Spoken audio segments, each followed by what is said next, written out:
Eccoci qui, buonasera, ben ritrovati ancora una volta con il nostro talk del venerdì, fatti nostri la piazza. Di solito, come sapete, noi di venerdì siamo in giro per tutto il Veneto con i nostri furgoni regia per parlare dei temi di grande attualità. Questa sera, questa puntata, invece abbiamo deciso di realizzarla in una sede neutra. Ci troviamo negli studi padovani di Telechiara perché l'argomento che abbiamo scelto è un po' particolare, un argomento delicato che ha acceso gli animi, per così dire. Parliamo questa sera di PAT, il piano di assetto del territorio di Venezia. È un piano che è stato approvato dal Consiglio Comunale, ma dopo 1000 polemiche, ci sono state manifestazioni, contestazioni, addirittura scioperi della fame contro questo PAT e adesso mancano 10 giorni alla scadenza dei termini, più o meno 10 giorni alla scadenza dei termini per presentare le osservazioni. Dopodiché questo PAT, che dovrebbe decidere appunto le strategie urbanistiche per il futuro di Venezia dei prossimi 30 anni, approderà in sede di conferenza di servizi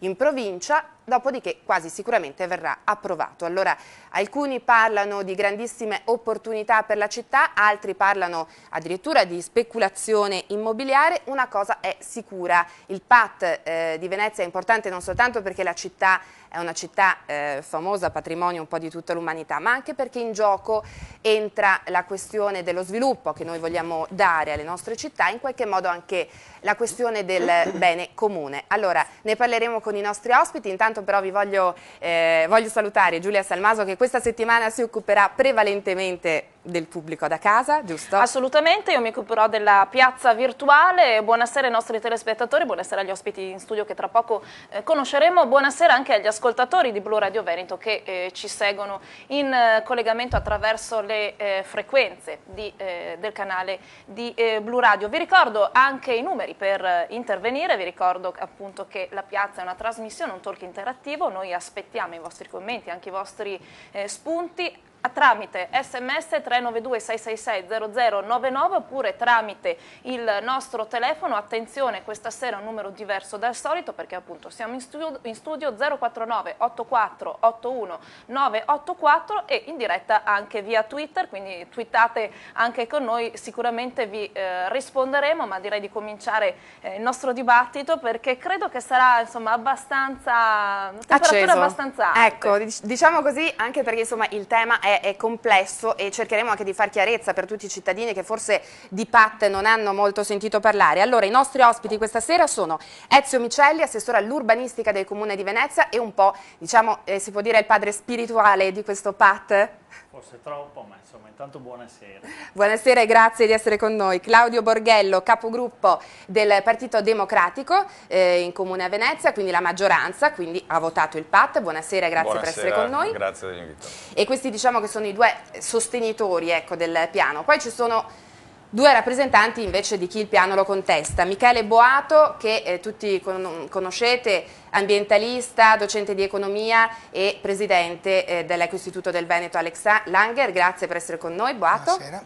E Davide Scano, che è un giovane giurista, mestrino, è un blogger perché ha un blog che si chiama Mestre Ecologia, ma è anche un attivista del Movimento 5 Stelle. Grazie di essere con noi, Davide. Buonasera, grazie. Allora, parliamo dunque del PAT. Il PAT, intanto diciamo che cos'è? Non è come un piano regolatore, cioè non fissa i dettagli di come, quanto verrà costruito. È una carta che contiene le linee guida, dicevamo, per lo sviluppo di una città. Si tratta in realtà non di una carta, ma sono centinaia di pagine, di tavole, di mappe, insomma, sono tutte consultabili su un sito del Comune, però è anche difficile consultarle. Io partirei da lei, Assessore Micelli, per insomma intanto descrivere le linee fondamentali, cioè che cosa fa questo PAT e quali sono i suoi punti fondamentali. Prego. Credo che la prima cosa da sottolineare sia quello che lei diceva nell'introduzione, cioè che siamo di fronte a uno strumento che si caratterizza per elementi di originalità. Non è il vecchio piano regolatore generale, non dice due cose essenziali che tutti i vecchi piani hanno sempre detto, le funzioni e le volumetrie.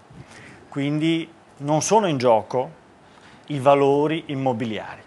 Questo è essenziale, perché proprio la riforma urbanistica che la Regione del Veneto ha promosso nel corso degli anni 2000 ha detto, beh, comuni, fate prima di tutto uno strumento di carattere strategico strutturale e cercate di mettere dentro le linee guida dello sviluppo che da qui a 10, 15, 20 anni saranno fondative dello sviluppo del vostro territorio.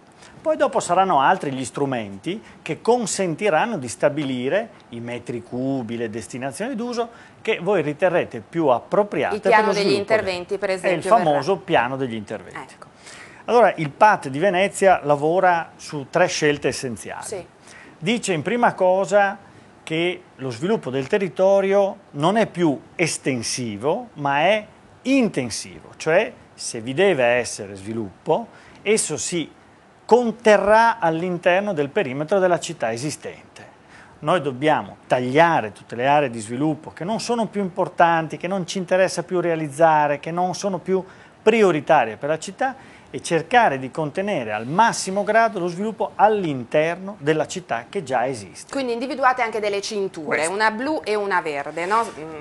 Di conseguenza noi abbiamo per esempio la costituzione di una cintura verde che è il luogo di ricomposizione dell'agricoltura che ancora permane nella nostra città, dei boschi, dei parchi, e abbiamo la cintura blu che è costituita dalla nostra laguna. Il resto, cioè la città che già esiste, è il luogo eventualmente dello sviluppo per mezzo di riqualificazione. Questo è il primo punto. La seconda parte che secondo me qualifica grandemente il PAT che abbiamo adottato in Consiglio Comunale è quello di dire che Marghera deve restare la grande zona industriale, portuale, logistica, non solo di Venezia, ma anche di un territorio molto più ampio, molto più vasto, che è quello del nord-est e probabilmente di tutto il nord Italia. Allora, diamo anche in velocità il terzo punto perché abbiamo una telefonata in linea. Terzo punto, abbiamo immaginato che l'unica area di concentrazione di nuove attività che occupa un suolo prima destinato a funzioni agricole è quella del quadrante, oggi ribattezzato Cittadella dello Sport e dell'Intrattenimento,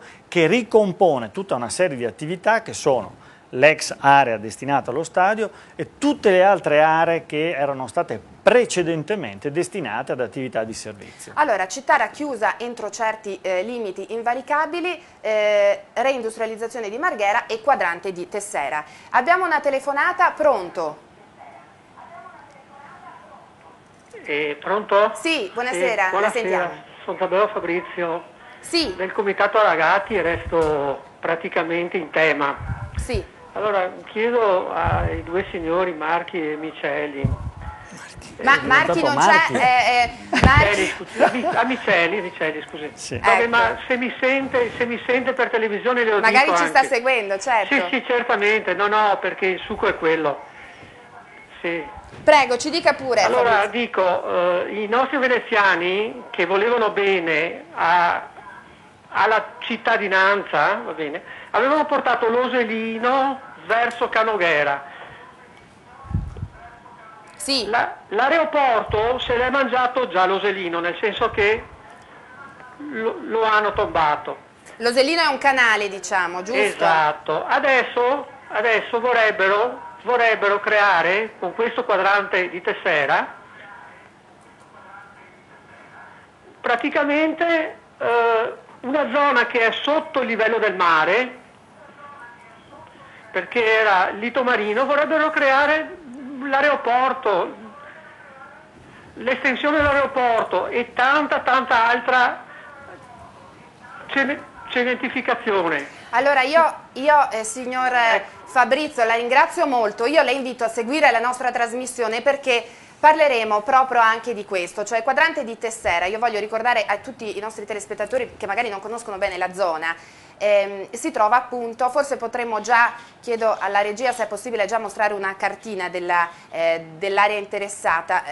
Il quadrante di Tessera si dovrebbe fare appunto in un'area molto difficile perché ha grande rischio idrogeologico. Io intanto, prima di anticipare questo discorso che è un discorso molto delicato, darei subito la parola a Michele Boato perché lui è un po' il portavoce di una serie molto molto lunga, 47 se non sbaglio, associazioni che si sono unite sotto la sigla per un altro PAT.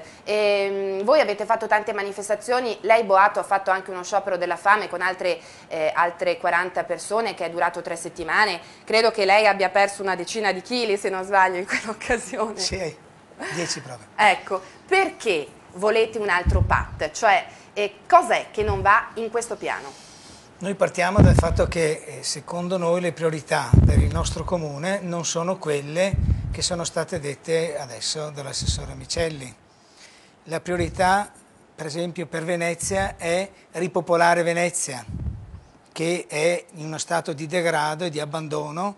I suoi abitanti calano ogni anno di centinaia, anche di migliaia, il comune è di migliaia, 1000 all'anno, e non c'è nulla in questo PAT che rilanci la residenza a Venezia. Questa è la prima cosa che vogliamo, principale, al di là di tante altre. La seconda è che vogliamo che si viva meglio a Mestre e non vogliamo invece che le funzioni importanti vengano portate fuori, come il quadrante in zona attualmente di aperta campagna, oltre che di rischio idrogeologico. E la terza cosa è che siamo molto interessati alla popolazione pendolari che lavora, che si sposta, e non invece vediamo la centralità dell'aeroporto. Questo PAT è tutto concentrato attorno all'aeroporto, tutto, dal quadrante di Tessera all'alta velocità, al tram, alla sublagunare nascosta sotto una sigla che si chiama linea di forza, tutto è lì attorno. Allora noi pensiamo che sia sbagliata proprio l'idea di fondo, non stiamo a sottilizzare solo sul fatto 1 ettaro in più, 1 ettaro in meno, eccetera, ma proprio l'idea di fondo.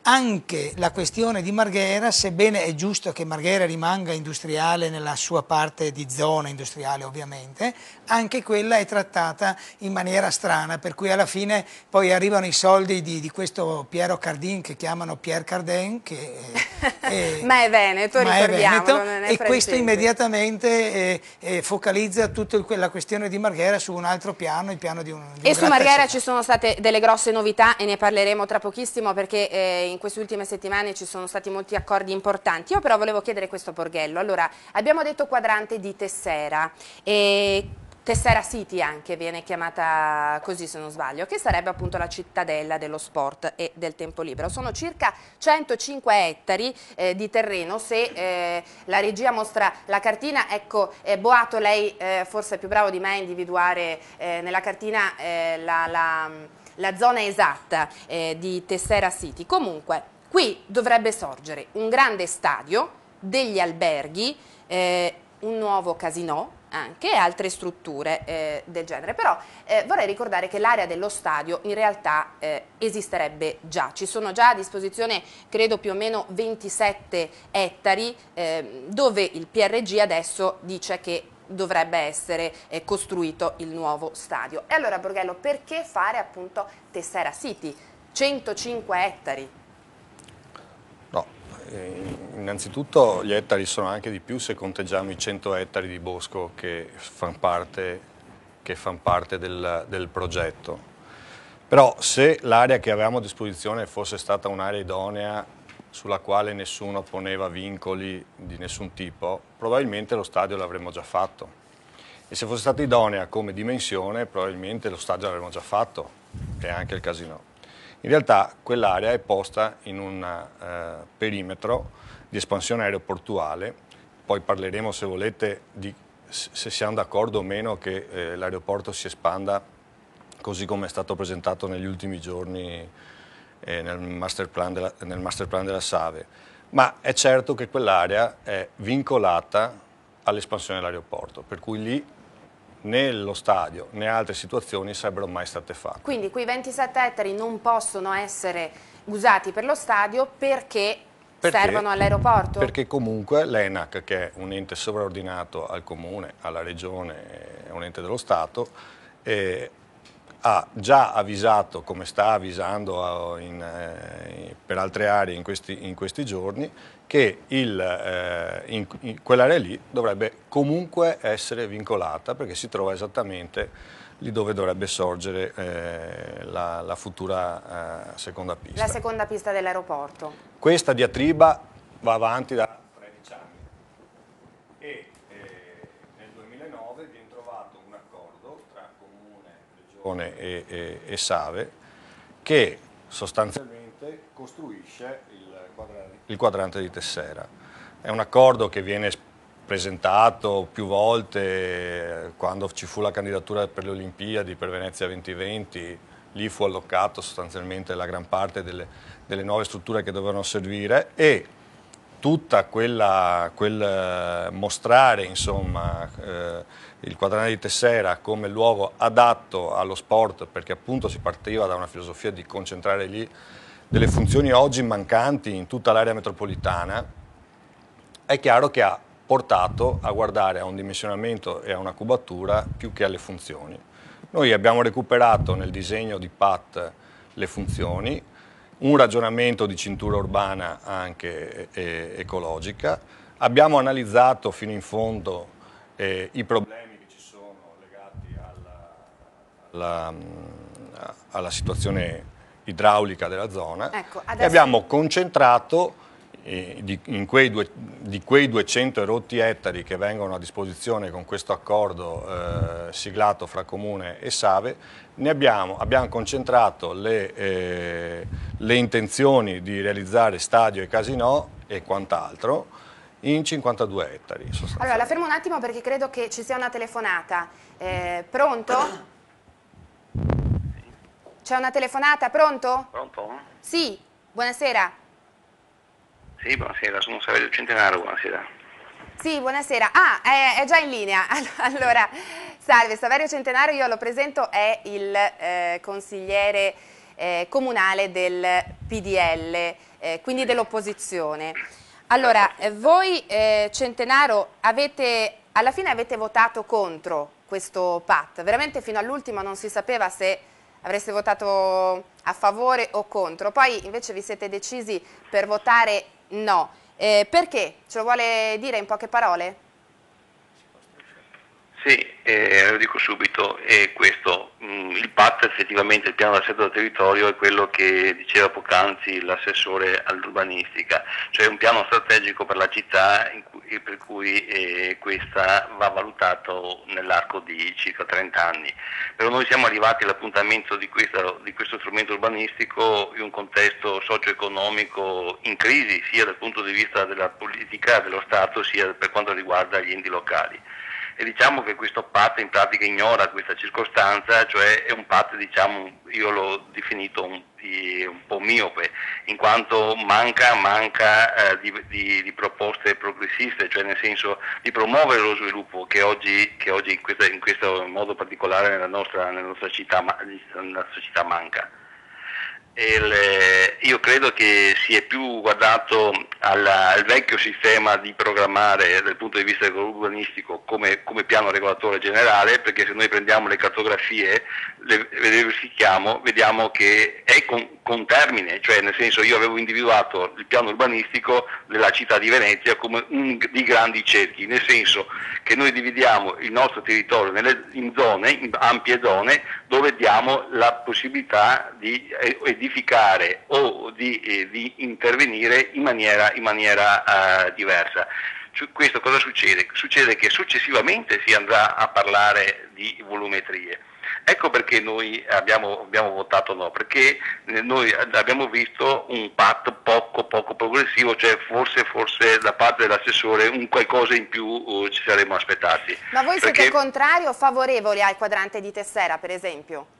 Ecco, sul quadrante di Tessera noi non siamo contrari, perché sul quadrante di Tessera è stato individuato solamente una zona, dopodiché è stato deciso in Consiglio Comunale che su quei quadranti di Tessera seguirà un accordo di programma assieme agli enti interessati. È in quel momento che si va a definire quanta volumetria ci sarà per il commerciale, per le attività sportive, per il casino e così via. Mentre oggi la discussione generale in città è fatta solamente sulle volumetrie, sul commerciale, sul terziario. Devo essere sincero che anche la maggioranza nell'approvare il PAT ha determinato quanto sarà le destinazioni urbanistiche per quanto riguarda il commerciale e anche il terziario. Credo sia sbagliato, perché quella è una valutazione che va fatta assieme a tutti gli enti in sede di accordo di programma. Devo ricordare che l'accordo di programma viene ratificato dal Consiglio Comunale, pertanto tutte le forze politiche potranno dire la sua all'interno di questo accordo. C'è qualcos'altro C'è qualcos'altro, oltre diciamo, la strategia complessiva del PAT, qualcosa di specifico che voi invece ritenete sbagliato?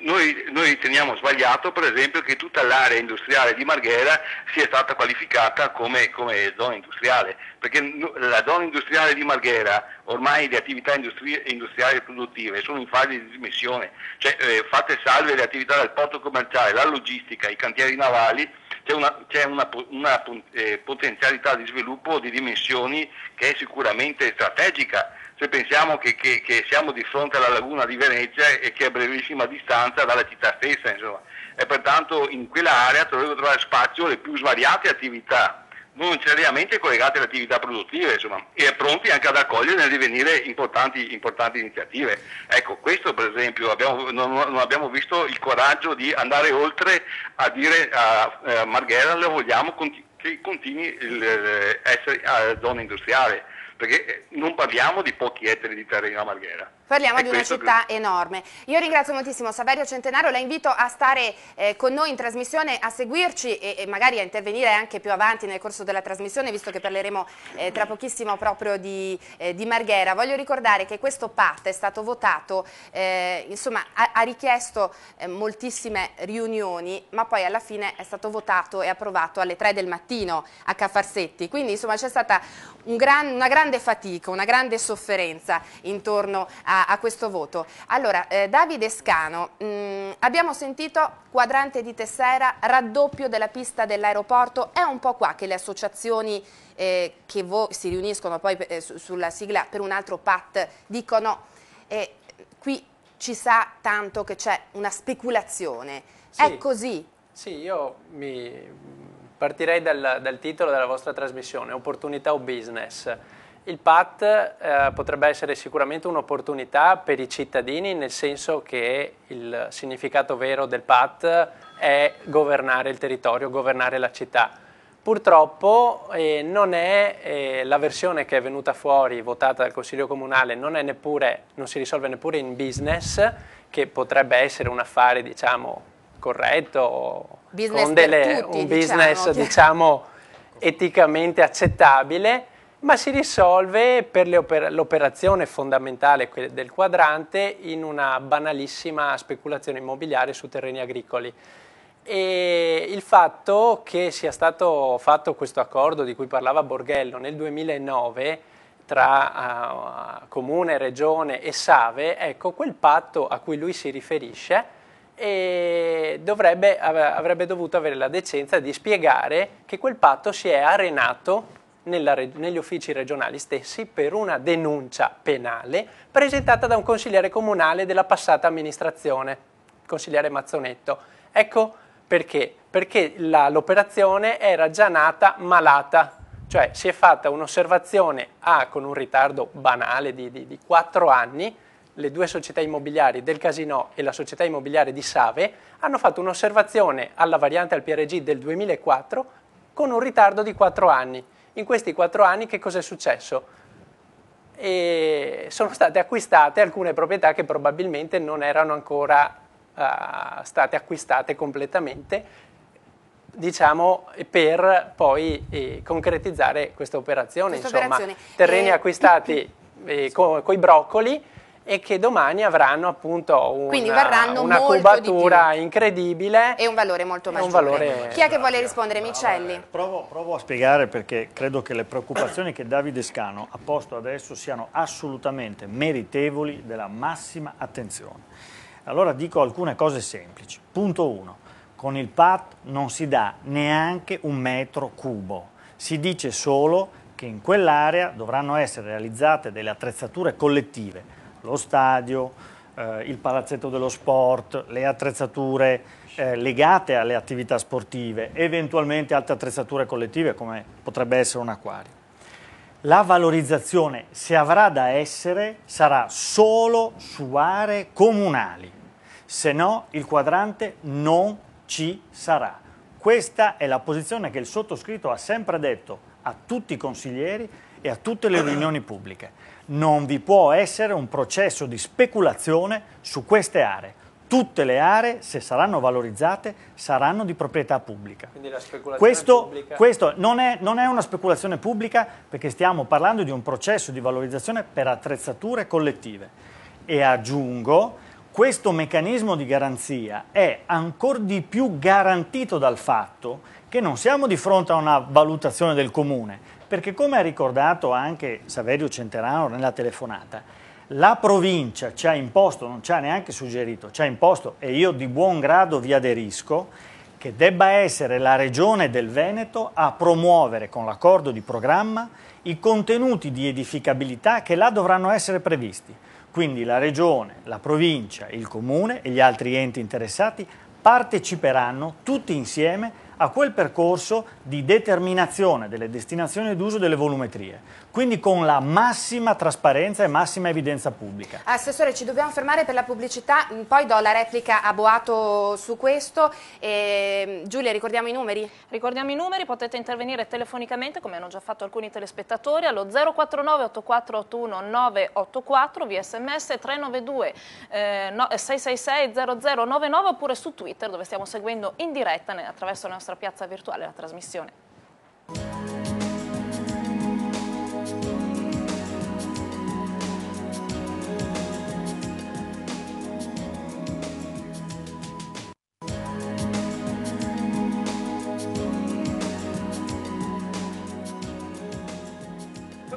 Ben ritrovati, siamo in diretta dagli studi di Telechiara con Fatti Nostri La Piazza per parlare di PAT, il piano di assetto territoriale di Venezia, quindi il futuro dell'area lagunare, ma non solo. Lo stiamo facendo con i nostri ospiti questa sera, ma potete parlarne anche voi tramite i nostri modi di interazione, tramite cioè sms al 392 666 0099 oppure telefonandoci allo 049 8481 984. Saluto in diretta anche i radioascoltatori di Blu Radio Veneto che magari ci stanno ascoltando attraverso le frequenze di Blu Radio, e comincio già a buttare nella nostra piazza, non virtuale in questo caso, la nostra piazza di studio, qualche stimolo venuto dai nostri telespettatori attraverso gli sms. C'è chi chiede al presidente di Sava SPA, presidente Marchi, che ripetiamo non è questa sera in trasmissione, non c'è, anche ma è stato più volte l'avevamo invitato, in realtà aveva un impegno. Un sms molto lungo che chiede come mai è riuscito a realizzare in 10 anni investimenti per 280 milioni, tra cui una nuova aerostazione, piazzali di sosta aeromobili, riqualificazione della pista di volo, nuovo fabbricato cargo, piazzale de-icing e viabilità, senza aver mai ottenuto il decreto di compatibilità ambientale. Nel caso il dottor De Marchi ci sentisse anche tramite Blu Radio Veneto, magari potrebbe anche rispondere. Ancora, a Tessera vogliamo lo stadio, probabilmente qualche tifoso che vuole uno stadio un po' più comodo del Sant'Elena. Parlate della sorte di Campalto e Favaro, e anche in un altro sms si cita Favaro Veneto, evidentemente una cittadina molto attiva. Infine si parla di dati aperti perché il PAT non è open data, quindi possibilità di partecipazione da parte dei cittadini alle decisioni del PAT, viene chiesto più volte anche tramite, per esempio, come mai il PAT non è open data, se magari i nostri ospiti vogliono rispondere. Esatto, anche perché ricordo ci sono 10 giorni di tempo circa per inviare le osservazioni a questo PAT, quindi chiunque volesse sottoscrivere le osservazioni che già sono state inviate oppure trovare nuovi punti da contestare di questo piano particolare può farlo. Io però darei adesso la parola a Michele Boato per rispondere a quello che ci ha detto poco fa Micelli. Volevo parlare della provincia di Venezia, garante della trasparenza e linearità di questo iter. Un disastro. Stavo per denunciarla per falso. Sui giornali infatti a tutta pagina era uscita Boato, c'è del falso sul PAT. Un falso in atto pubblico, chiarissimo, clamoroso, però dettato dal Comune di Venezia. La provincia di Venezia aveva fatto una delibera in novembre, in cui diceva che in tutte le aree allagate negli scorsi anni non si doveva poter costruire e si doveva mettere una norma di salvaguardia temporanea finché non finisse il rischio idraulico. Poi si poteva. E in particolare metteva anche, proprio nominava l'area ad est della bretella dall'autostrada all'aeroporto, cioè l'area del quadrante di Tessera, che scriveva proprio nel suo parere 175 cm sotto il livello del mare. Questo parere, che era uscito in novembre, il giorno in cui l'assessore Miceli ha presentato il PAT, ed era il 13 di dicembre in Consiglio, alla questione non ha assolutamente accennato, perché non sapevano che cosa dire, perché praticamente questo parere bloccava totalmente il PAT. Ebbene, ci fu un incontro, 2, 3 incontri molto segreti, la sera stessa, uno del 13, e il giorno dopo la giunta della provincia fa, il giorno dopo, il 14 dicembre, fa una delibera in cui spudoratamente dice che quella parte del parere era un errore tecnico, che bisognava cancellarlo. Ebbene, quella delibera vede il voto contrario, quella delibera che cancella, esattamente dell'assessore all'ambiente, cioè l'assessore competente alla questione degli allagamenti, no. Dalla Vecchia, che dice no. Un altro assessore che non dichiara verbale che non vuole partecipare al voto, la presidente che non si presenta, la Zaccariotto, che è sempre presente in tutte le delibere della provincia, quel giorno è assente anche un altro assessore della Lega che con lei non voleva partecipare a questa decisione, una cosa vergognosa. Miceli, quindi la provincia dice prima... Proviamo a ricostruire, perché mi piace discutere, facciamo capire anche ai telespettatori. Mi piace discutere dei contenuti e credo che sia giusto anche rispondere a tutti i temi. Però ecco, l'invenzione del degrado amministrativo francamente non mi sembra una cosa utile. Perché? Perché è molto semplice quello che è avvenuto. A noi è stato mandato con lettera raccomandata, non attraverso un plico e un piccione viaggiatore, con lettera raccomandata un elaborato istruttorio in cui tutto il PAT veniva ampiamente approvato. Poi dopo è passato un altro documento che a noi non era mai stato inviato, in cui venivano introdotti altri elementi, quali quelli che ha ricordato poc'anzi Michele Boato. Noi ci siamo limitati a dire, cara provincia, fai chiarezza con te stessa, perché a noi hai mandato a mezzo di lettera raccomandata all'interno del processo di copianificazione, quindi non all'interno di un percorso amicale, ma all'interno di un percorso strutturato da un punto di vista amministrativo, un documento in cui approvi in toto tutto il nostro percorso tecnico-amministrativo. Adesso spunta fuori un altro documento. Tu scegli qual è quello che deve essere oggetto di definitiva approvazione. Allora, la provincia ha semplicemente detto, beh, effettivamente ci siamo un po' svarionati e abbiamo fatto un po' dei pasticci, ma questo è un problema della provincia, non è un problema del comune.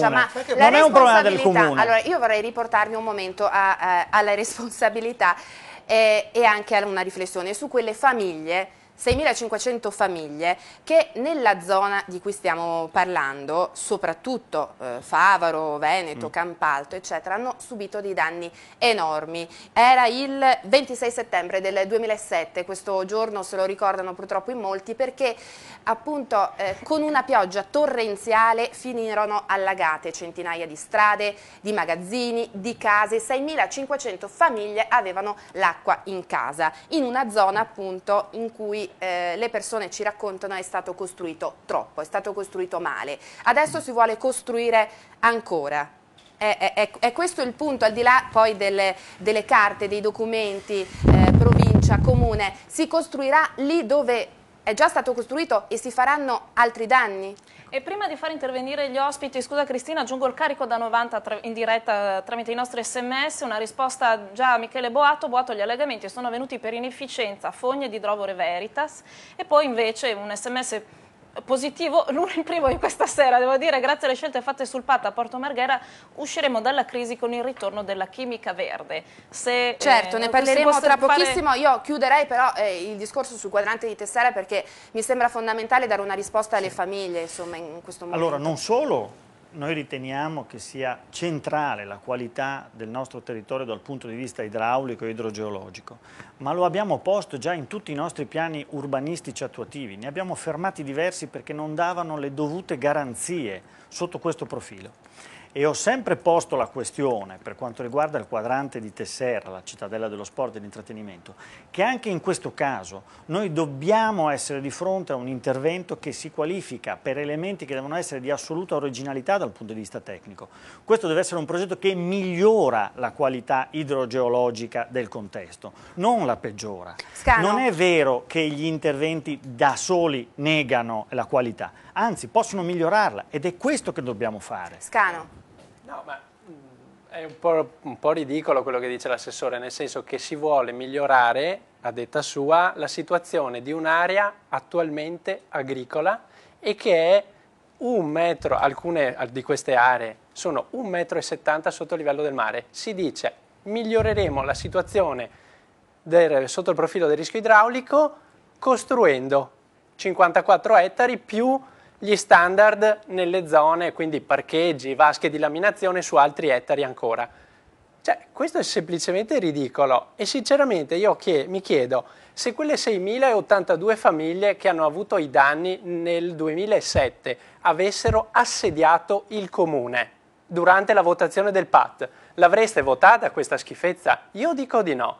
Io dico che non l'avreste votato, non avreste votato nel quadrante con i suoi 100 e passa ettari e non avreste votato nemmeno l'accoglimento in toto del vecchio PRG che prevede, tra parentesi, altri 360-70 ettari circa di urbanizzazioni su terreni attualmente agricoli. Cioè sono vecchie previsioni del PRG che si dice nei documenti del PAT si intendono tutte accolte perché le si ritiene compatibili con gli obiettivi di sostenibilità che se la vedono solo gli uffici del Comune. Ecco, una risposta velocissima da parte del Comune. Un dato, ci sono 200 ettari che fanno parte del progetto della città dell'autosport, di cui 150 a destinazione ambientale, con un progetto di valorizzazione di tutta un'asta che sta lungo il Dese e di tutta una porzione che sta nell'area delle attrezzature collettive, che sono proprio destinate a offrire quelle risposte in termini di qualità del territorio dal punto di vista idrogeologico di cui parla Davide Scano. Non è vero che facciamo una piantumazione di cemento armato, reinfrastrutturiamo da un punto di vista ambientale per 3/4 quest'area. 150 ettari sono a destinazione ambientale, 50 ettari sono a destinazione attrezzature collettive. Questo è il senso di questo intervento. Verde attrezzato, che però c'è la No, non è verde attrezzato, sono boschi, tutti hanno visto aree agricole. Tutti hanno visto un progetto che non c'è nel PAT quindi, e che non c'è ufficialmente non da esiste. nessuna parte. Non possiamo parlare delle cose esiste. che non esistono. Parlano di cose che non esistono. Esatto. Il PAT non dice quanti parcheggi ci sono, né cosa ci sono. L'unico termine di paragone che abbiamo portato per capire i 52 ettari dove ristringere l'intervento è stato lo Juventus Stadium, che è l'ultima opera fatta in Italia similare, che contiene non solo lo stadio, non solo il prato dove si gioca, ma anche delle strutture a supporto dell'efficienza economica di tale opera. Ecco. Cioè negozi, centri commerciali. E che è su 30 ettari. E che è su 30 ettari. Il nuovo casino, di cui poi però si dice che non ci sia poi bisogno. C'è il nuovo casino. Non parliamo di progetti perché non ce ne sono, c'è una funzione che si chiede di mettere lì. Sì, però... in un'area che al di là del criterio di miglioria idraulica che è stato inserito con questo PAT, che vuol dire qualcosa di più di quello che era stato inserito dal commissario con il tema dell'invarianza idraulica, in un'area che comunque ha delle prescrizioni e alle quali non si intende derogare. Allora io vorrei tornare, Boato, sul tema proprio di Marghera, come sentivamo poco fa perché si dice che non c'è e ci sono 35 ettari di commerciale direzionale e 11 ettari di ricettivo alberghiero, perché dite che non c'è se ci sono nella scheda proprio del dimensionamento che c'è nella scheda riguarda tutto un ambito territoriale dove c'è dentro anche la EV di Dese, dove ci sono dentro anche altre aree e non c'è solo il quadrante. Per cui è inutile che vogliate lì costringere una cubatura che è spalmata in un ambito molto più ampio e che comunque è ipotetica, perché è con i piani di intervento che si verificherà se la qualità dell'intervento lo permette, e questo lo sapete, l'abbiamo detto e scritto migliaia di volte, ma se continuate a volerlo... Ci sono le funzioni e ci sono anche i metri quadrati. Volerlo no. Un po' di spazio anche alla nostra piazza virtuale, ci sono almeno 3 o 4 domande specifiche da parte dei nostri... C'era una domanda SMS in Evasa prima, e si parla di dati aperti per il PAT. No, parlava dell'alta velocità. Sì, ma ci arriviamo tra pochissimo, è uno dei temi che non vorrei anticiparlo. Beh, insomma, leggiamo un po' leggiamo i messaggi assolutamente, che chiaramente ci stanno chiedendo, seguendo in diretta, perché Marghera è tutta zona industriale. Ci si dimentica che c'è stato un referendum, a Marghera vanno previste aree con destinazione. Ancora, come sono compatibili delle strutture sportive? Posso rispondere qua Lampo? Sì, Lampo, dai. Sì, prego, Assessore. La domanda che è stata posta implicitamente da Saverio Centenaro, perché solo... non è ben posta, perché in realtà abbiamo un'intera fascia che sta tra via Fratelli Bandiera e via dell'Elettricità, che praticamente va dalla punta sud della città fino al cavalcavia, quindi un'area enorme che viene restituita alla città, perché via dell'Elettricità che diventa il confine tra Porto Marghera e Marghera città, e quindi con enormi opportunità in questi anni a venire per riscrivere il futuro di una parte della città che era industria e che oggi è destinata a diventare tutte le funzioni urbane che vorremmo individuare. Quindi non è vero che è solo industria o solo portualità e logistica, ma ci sono anche straordinarie opportunità che si aprono per riqualificare parti della città esistente. Andiamo avanti. Come sono compatibili delle strutture sportive e ricettive con un aeroporto che inquina, l'area che produce forti rumori e rischi? E ancora, sempre per Assessore Miceli, volevo chiedere, perché lui e i suoi colleghi assessori stanno portando avanti il bypass di Campalto, che non serve a niente, invece sarebbe utile dirottare quei soldi pubblici per fare il terraglio bis, sempre competenza ANAS. Grazie Maurizio. Il PAT non consuma ulteriore suolo, i nuovi sviluppi sono tutti previsti dalla città esistente. E ancora, siamo in debito di una risposta sul PAT perché non è open data, sarebbe interessante capire. Rispondo sull'open data perché è stato uno dei grandi investimenti che abbiamo fatto dal punto di vista informatico, un investimento importante perché avevamo zero budget, ma siamo riusciti a mettere tutto il PAT, tutti gli elementi del PAT direttamente online, è accessibile, l'abbiamo anche dato alla stampa, ed è possibile fare le osservazioni direttamente dal sistema informatico del Comune. E tutti gli elementi conoscitivi che abbiamo prodotto sono adesso open data in licenza Creative Commons. Allora, abbiamo fatto questo sforzo, abbiamo fatto un passo credo in avanti. Prima di rispondere agli altri SMS, anche quello appunto che abbiamo appena sentito, io vorrei dare la parola a un ascoltatore che ci ha chiamato, che forse è in linea. Pronto? Pronto? Sì, buonasera. Buonasera, sono Macis Marco, un attivista del Movimento 5 Stelle. Sì, salve. Sì, volevo sapere se su questo PAT erano queste le priorità, perché le città oggi si realizzano attorno alle infrastrutture e alle iniziative economiche di lunga durata che vengono create, non certo sulla configurazione ideologica che hanno in questo momento. Per cui se Venezia si costruisce del terminal offshore dovrà dare profondità al suo porto, estendendo a Chioggia e a Padova, che è una necessità. Allora, come si potrebbe altrimenti supportare la moltiplicazione per 10 container alla sola volta, l'aumentazione dei containers? Praticamente il flusso marittimo sarà motore di sviluppo per la logistica a Venezia. Un terminal delle stesse dimensioni è in via di realizzazione alla foce del Tamigi sul London Gateway, prevede 30.000 posti di lavoro, compreso l'indotto. In questi momenti di crisi sarebbe indispensabile, per cui vorrei sapere la loro posizione su questo. Grazie mille. Una domanda molto specifica, chi vuole rispondere? Borghello. Noi, quanto c'è sul PAT, sul Porto Marghera, si affida alla riconversione industriale che non fa più a pugni con la riconversione ambientale.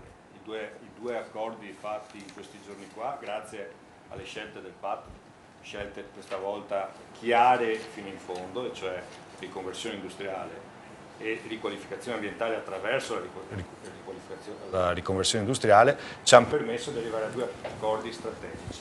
Questo, assieme allo sviluppo portuale, permette di far tornare Porto Marghera una piattaforma logistica immensa. Dobbiamo tenere presente che in questa provincia noi abbiamo la seconda zona industriale che è in espansione, che è in quella di Santa Maria di Sala, che vive poi oggi in questi giorni con la Safilo le cronache, sulle cronache per la crisi della Safilo. Non è pensabile in una visione di area vasta, di area metropolitana, che noi continuiamo lì sì veramente ad occupare campagne poco infrastrutturate, e abbiamo una piattaforma infrastrutturata dove c'è vicino all'autostrada, dove c'è la ferrovia, dove c'è il porto, la lasciamo andare a se stessa, abbandonata. L'idea del PAT è di comprenderla proprio in una visione di sviluppo di area metropolitana, e su questo siamo d'accordo anche alla fattibilità e allo sviluppo del Port Offshore. Port Offshore è una straordinaria opportunità non solo per Venezia, ma per tutta la piattaforma logistica dell'Alto Adriatico, che su Venezia può trovare un grosso sviluppo sia nella realizzazione di quest'opera, sia poi nella gestione, e che appunto può comportare un assoluto sviluppo anche delle infrastrutture ferroviarie e viarie attorno a Mestre, attorno a Venezia, che servono tutta l'area metropolitana, che è uno dei grandi temi poi oggi sul tappeto, di come appunto costruire la città metropolitana e qual è l'area di riferimento appunto delle infrastrutture che abbiamo nel nostro territorio. Certo, e tra pochissimo parleremo anche di questo, della TAV. Boato, il futuro di Marghera quindi, come lo vedete voi? Noi pensiamo che una parte industriale sia importante, ma deve essere esclusa la chimica di morte. Esclusa vuol dire che non se ne deve parlare più, non che ogni volta che si presenta, come è successo negli ultimi anni, qualche signore un po' arruffato che dice ci metto in mezzo qualcosa. Ho sentito parlare di chimica verde parlando ancora di clorosoda sui giornali di questi mesi. Cioè bisogna stare molto attenti quando si parla di chimica verde, green economy, vuol dire fuori da questo tipo di prodotti che sono legati a produzioni inquinanti, ma anche e soprattutto addirittura cancerogene. Poi c'è un problema di sviluppo di altre cose. Il Vega è iniziato, è stato un inizio, devo sottolineare che sull'inizio del Vega c'eravamo in regione assessori Walter Vanni e il sottoscritto veneziani, che per la prima volta in regione nel 1992 sono riusciti a portare dei finanziamenti europei a Marghera, perché arrivavano dappertutto fuori che lì, e abbiamo iniziato. Però deve essere sviluppato molto di più. Attenzione, perché oggi non è vero che si è parlato di città della musica e tutto è rimasto così. Si parla di grandi capannoni, grandi, enormi, che si stanno facendo il Vega 2, il Vega 3, ma senza capire bene cosa c'è dentro. Soltanto le nanoparticelle sono decollate. Per esempio l'idrogeno non è decollato, hanno fatto uno sbandieramento enorme della produzione di idrogeno e vive solo come sottoprodotto del vecchio clorosoda, non come produzione ecologica. Cioè, guarda che non sto facendo polemiche, sto facendo una... Però la filiera dell'idrogeno nasce proprio perché c'era quella filiera della chimica che tu oggi stai mettendo al bando, e che magari potrebbe essere anche lì con riqualificazione industriale comunque portata a produzioni molto meno impattanti. Borghello ribadisce che non è chiara la situazione dal punto di vista della chimica. Sottolineo che mi sto occupando di questo tema da 1970, la tesi laurea l'ho fatta su questo, cioè sono 40 anni che si lavora perché non ci sia il fosgene, e finalmente 5 anni fa siamo riusciti a buttarlo fuori da Marghera col referendum. Certo. Ma si parla di uscire dalla chimica del cloro. È un tema... Scoppiata una lampadina, niente paura, credo che non ci sono stati feriti. È un tema scottante. Un po'. Vabbè, voglio dire, non siamo assolutamente contrari, noi a un futuro industriale, ma l'industria è anche agroalimentare, l'industria è anche manifatturiera, l'industria è anche di alte qualità, cioè dell'informatica e tutto ciò che ne consegue, non è soprattutto la vecchia chimica. Ma allora Scano fa parte Scano fa parte del Movimento 5 Stelle, anche io lo vorrei dire perché è un movimento che ha avuto un grande consenso, no? In quest'ultima tornata elettorale, insomma, ha avuto un po' un exploit, e mi piacerebbe anche poter parlare con lui, insomma, della vostra idea anche di democrazia partecipativa, di come i cittadini possono partecipare a scelte importanti come per esempio queste che riguardano il PAT. Ma voi che futuro vedete a Marghera? Cioè Marghera o Porto Marghera, che cosa diventerà secondo voi e che cosa vorreste che... Guarda, io sì, sono un attivista del movimento e naturalmente non posso, diciamo, parlare per tutti, diciamo, do una mia opinione. Certo, però il polso della situazione. Sì, il polso sicuramente, anche perché poi mi sono occupato dei temi dell'urbanistica insieme al gruppo già da un po'. E per Marghera sicuramente, come un po' anche sta facendo l'amministrazione, si auspica l'avvento della cosiddetta green economy, cioè queste attività di chimica, ma non solo, pulite. E io sottolineerei comunque soprattutto un fatto: a Marghera, nella zona industriale, gli ettari sono tantissimi, gli ettari della zona industriale, delle aree dismesse da recuperare, e quindi c'è una parte che sicuramente può essere destinata ancora ad attività industriali, ma c'è una parte, e l'abbiamo visto con la torre di luce proposta appunto da Pierre Cardin, c'è una parte in cui si può fare altro. E lo dico per onore di bandiera: il Movimento 5 Stelle, grazie agli emendamenti presentati dal consigliere Gavagnin, è stato l'unico a immaginare, e questa è forse anche la chiave di volta del movimento, che immagina cose nuove, perché anche la sua età, la composizione media dei partecipanti è molto bassa, l'età media. E quindi noi abbiamo immaginato, finisco, ci sono delle cariatidi nel comune di Venezia, sicuramente da spazzare via. Non sono presenti qui. Non i presenti, naturalmente, non si parla mai dei presenti. È un po' il problema di tutta Italia. No, e comunque esco così. l'idea forte che abbiamo proposto, anche se è stata bocciata, è quella di portare tutte le funzioni necessarie per la città e che vogliono essere fatte appunto in aperta campagna, cioè nel nulla, in un non luogo, a Tessera, portarle a Marghera. Ma quindi per esempio noi lo stadio, pensiamo di il nuovo casino? Di proporre, esatto, il casino non ha bisogno di tanto spazio. La cosa forse più problematica e da analizzare meglio è quella dello stadio. Lo stadio comunque non ha bisogno dei 30 ettari, ricordiamo sempre che il Venezia al Penzo ci vanno circa 2000 persone attualmente, e quindi non possiamo ambire ad avere uno stadio da 30.000 persone, cioè da qui anche se insomma, non è la Juve, non è il Milan, cioè sarà molto difficile. Il trend dei tifosi che vanno allo stadio sta scendendo, quindi uno stadio a 30.000 persone è fantascienza.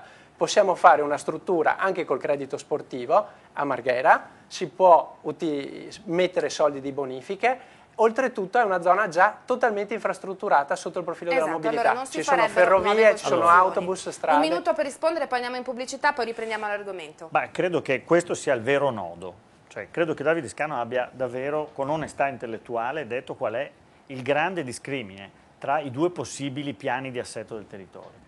Quello che abbiamo adottato in Consiglio Comunale e quello che invece dice: guardate, pezzi importanti di Marghera devono essere destinati ad altre cose. Allora voglio però essere più concreto.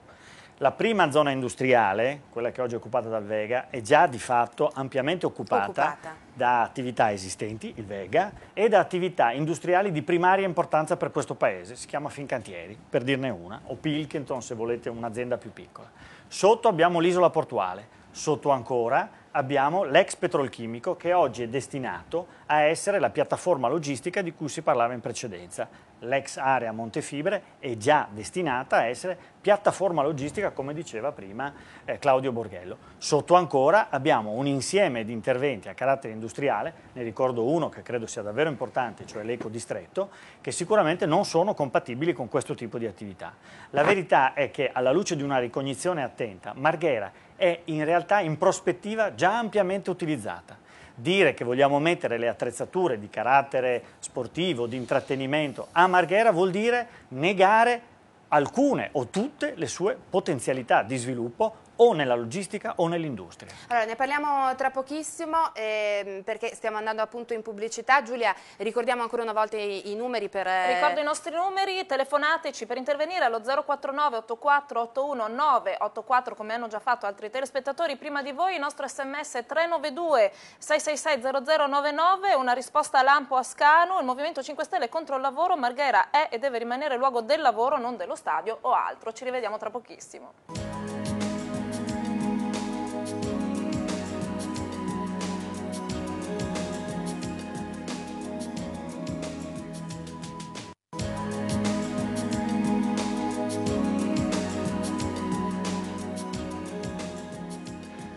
buonasera, ben ritrovati a Fatti Nostri la Piazza. Questa sera parliamo di piani di assetto territoriale, in modo particolare quello di Venezia. Lo facciamo in diretta dal nostro studio. Un ben ritrovati anche agli ascoltatori di Blu Radio Veneto. Vi ricordo che potete intervenire assieme ai nostri ospiti per commentare, per suggerire spunti per il nostro dibattito. Alcuni altri telespettatori o ascoltatori l'hanno già fatto prima di voi ai numeri SMS 392 666 0099 oppure telefonicamente allo 049 84 81 984. Ecco qualche spunto per insomma buttare benzina sul fuoco della discussione di questa sera.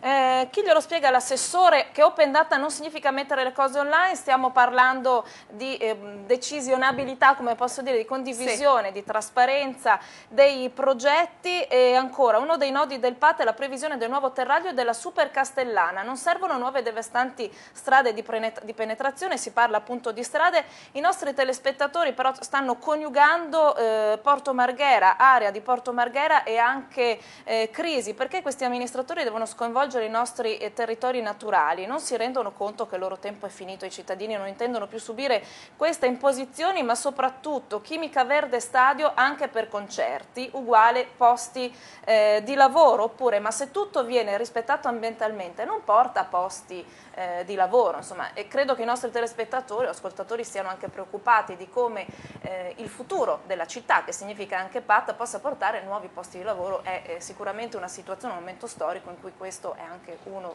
dei nodi che interessa di più ai nostri cittadini. Cristina, se qualcuno sono tutti ottimi spunti, chi vuole cominciare? Sì, una battuta sull'SMS che è arrivato prima. E per quello che posso dire, in rappresentanza del movimento, noi non siamo assolutamente contro il lavoro, anche perché è un'idiozia. E noi semplicemente abbiamo un'impostazione per cui auspichiamo che tutte le nuove forme di lavoro che si creeranno da qui al futuro per l'Italia, non solo per Venezia, siano ambientalmente sostenibili, nel senso che non si può più, appunto come diceva Michele, produrre con la chimica sporca, la chimica della morte, e non si può nemmeno purtroppo ingenerare false speranze nei lavoratori della chimica che ancora sono presenti. Io vorrei ricordare che l'ENI ha, in collaborazione con la Novamont, fatto un accordo per la riqualificazione e recupero di tutto il petrolchimico di Porto Torres in Sardegna. Ecco, io come attivista del movimento e ambientalista auspicherei molto un accordo di questo genere anche per il petrolchimico di Porto Marghera, allora, cioè produzione di bioplastiche. Questa potrebbe essere una delle chiavi di volta per Marghera. Micelli. Riprendo il tema perché credo che sia il titolo di questa puntata di oggi è Opportunità o Business. Sì. Allora parliamoci chiaro di che cosa è stato il problema di Marghera per molti anni.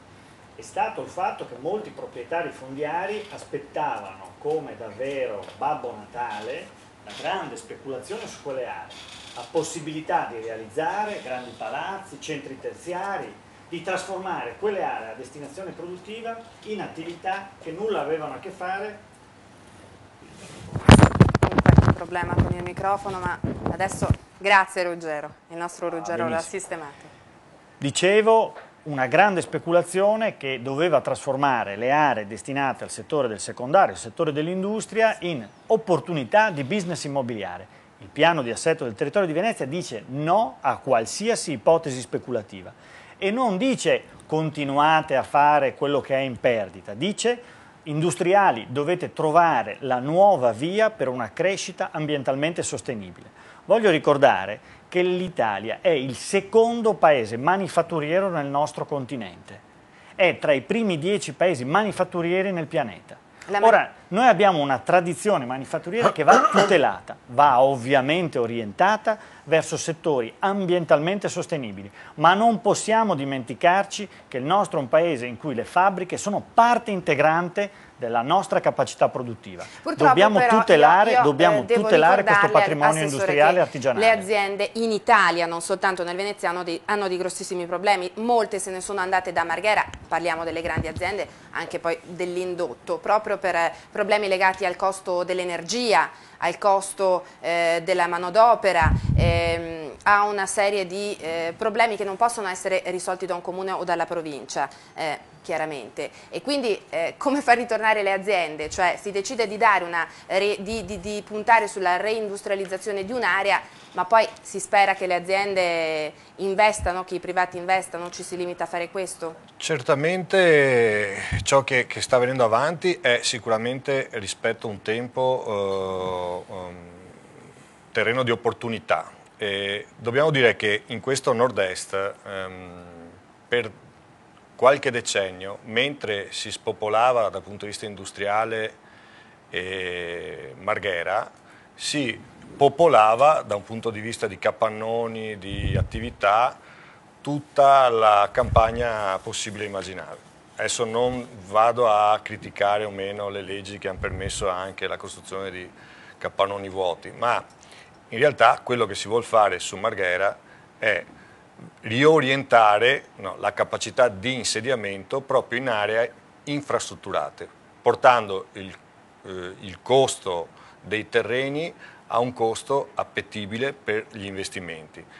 L'accordo sulle bonifiche fa questo e oltre a far questo detta dei tempi con un assetto di allineamento istituzionale certificato dal Ministero al Comune di Venezia, con una prospettiva d'uso delle aree fissata, perché il problema vero fino adesso è che questa incertezza sulle aree che prima citava l'assessore Micelli ha fatto sì che molti preferissero veramente spostarsi o chiudere o non insediarsi perché l'opportunità che loro vedevano era di un altro tipo. Quindi voi avete dato un segnale, diciamo. Il segnale adesso... che ha sbloccato poi una situazione in accordo con il governo sull'area riguardo le bonifiche e con l'ENI e Syndial riguardo questi primi 110 ettari dove è possibile arrivare a utilizzarli per nuovi insediamenti, questi due accordi derivano da questa certezza che abbiamo dato, questa definizione una volta per tutte per un periodo medio-lungo. Micelli, c'era una domanda che arrivava con l'SMS sulle strade, giusto? Sì, Giulia? Super Castellana, nuovo Terraglio Super Se è Castellana, possibile dare non una servono risposta. nuove strade di penetrazione, era un'affermazione da parte del nostro È un'affermazione che noi abbiamo condiviso, infatti abbiamo detto di no alla Super Castellana come ultimo tentativo di costituire una radiale che entra nel centro di Mestre e taglia un ambiente che noi consideriamo di assoluto pregio. Quindi abbiamo detto no ad ogni costo a questo ultimo tentativo di costituire degli assi radiali che arrivano dalla area di terraferma fino al centro di Mestre e abbiamo imposto una riflessione circa altri assi viari che consentano di avere un rapporto corretto tra la mobilità indotta dal passante di Mestre verso il cuore dell'area metropolitana. Però state dicendo di sì a questo pazzesco bypass di Campalto che non ha nessuna necessità. Si parlava di questo bypass 10 anni fa, prima che fosse fatto il passante. Ora la situazione è stata a Campalto assolutamente messa sotto controllo e la popolazione di Campalto stessa si domanda ma perché bisogna fare questo sventramento di 2,5 km, costosissimo tra l'altro, per una situazione che è già risolta. Risposta brevissima, che abbiamo una telefonata. Risposta Lampo, proprio sull'onda di un percorso partecipato, proprio sull'onda dei cittadini, quel programma di definizione territoriale che comprende anche il bypass è stato a furor di popolo approvato pochi anni fa. Bene, proprio perché crediamo a meccanismi di partecipazione, proprio perché abbiamo creduto a uno spirito collaborativo delle popolazioni locali, non si fanno i referendum ogni 3 giorni, abbiamo fatto un percorso di partecipazione, il piano integrato di Campalto, che prevede una relazione molto chiara tra lo sviluppo di quella parte della città e questo bypass. Allora, non si può essere sempre sull'onda dell'emozione, abbiamo chiesto alle popolazioni di nuovo, attraverso tutti i nostri referenti sul territorio, e ne è emerso che in realtà è una minoranza che chiede, ma lo dico senza volontà di polemica, però deve essere chiaro che quel bypass è frutto di una riflessione amplissimamente concertata e partecipata col territorio. La variante di Campalto esce da uno dei percorsi più partecipati e condivisi che il Comune di Venezia abbia mai conosciuto. Allora, abbiamo una telefonata in linea, io so che c'è un ascoltatore, uno spettatore che era interessato a porre una domanda molto specifica perché c'è anche scritto una mail su questo. È il signor Carlo, vero? Sì, sono in linea? Sì, buonasera. Buonasera. Io parlo da Padova, quindi sono un po' estraneo ai discorsi che ho sentito fino adesso e francamente la mia sensazione è di aver assistito a un discorso di marmellata.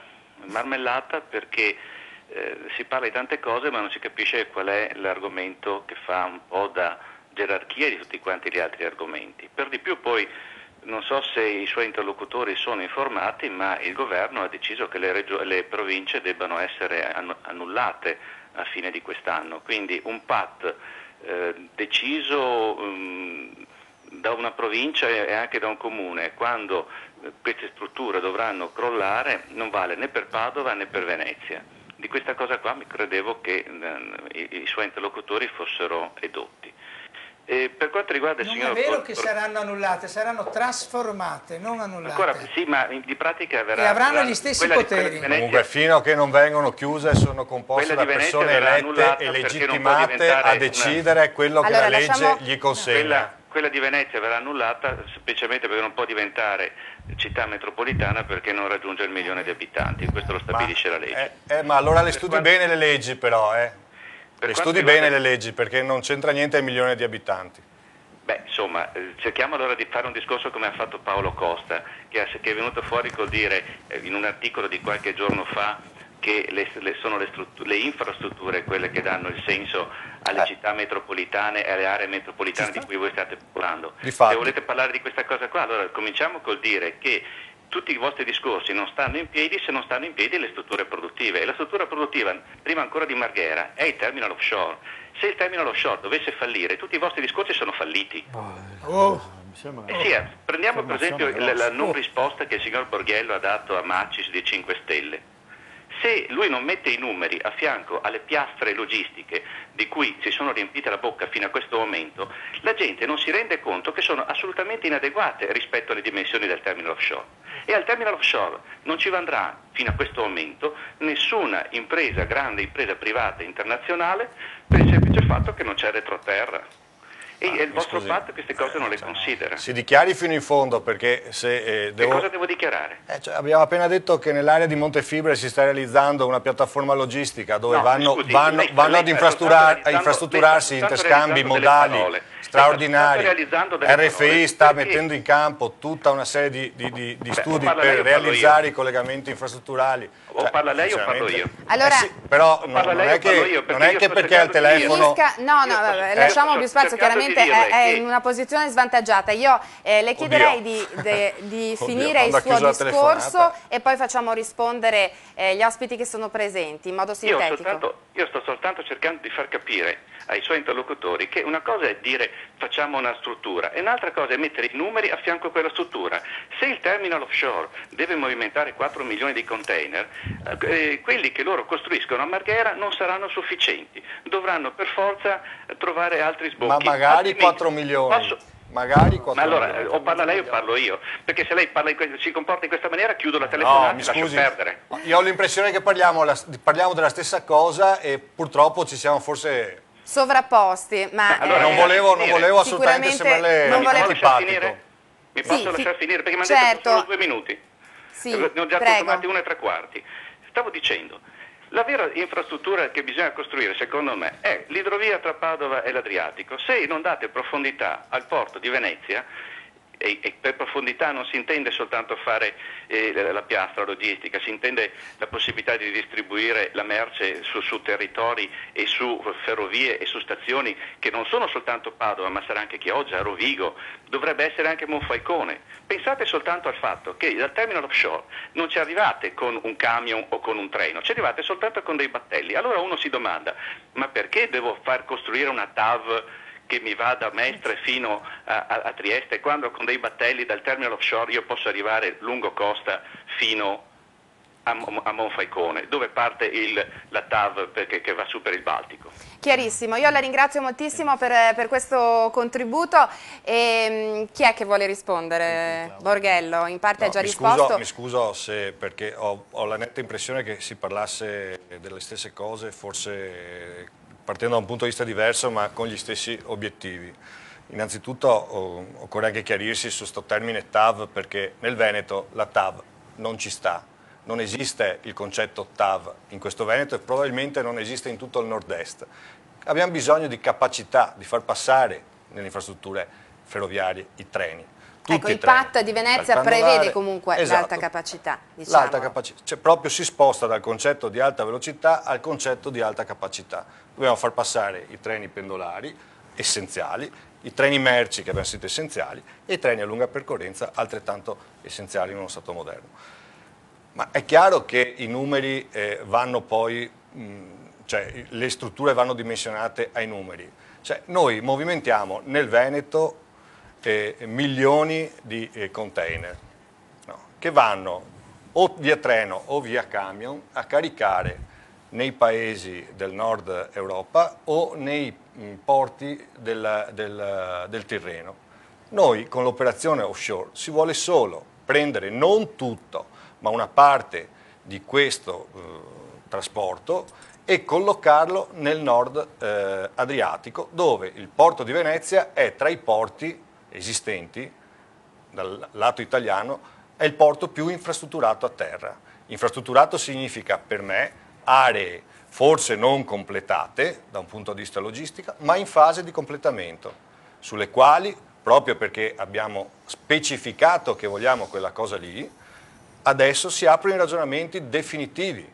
Ma Boato su è Montefibre, d'accordo su questo progetto? Ma guarda, il porto offshore è un progetto mega galattico e secondo me è inutile a quel livello lì, perché spacca il carico in mezzo all'Adriatico per fare arrivare i container con le chiatte in un'altra zona.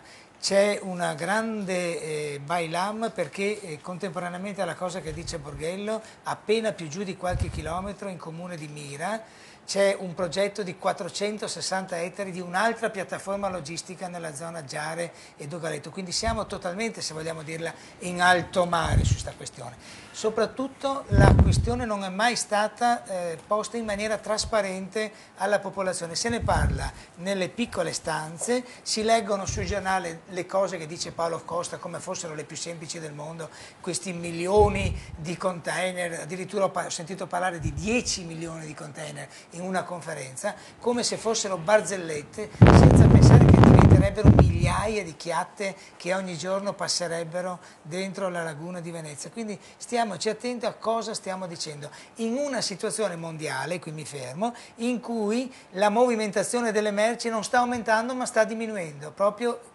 grazie, dico io, alla crisi, perché la crisi abbassa il livello dei trasporti. Invece tutti continuano a pensare alla moltiplicazione delle infrastrutture. Sono d'accordo col discorso Montefibre che dice Borghello, su quello sì sono d'accordo. Sono contrarissimo a moltiplicare a dismisura le proiezioni di questi numeri. Allora, il signor Carlo che abbiamo sentito prima ha detto che abbiamo fatto un po' una marmellata, ed è vero, perché in realtà nel PAT di Venezia ci sono tanti temi, tanti aspetti di un futuro di una città metropolitana. È una città metropolitana, è una città composita.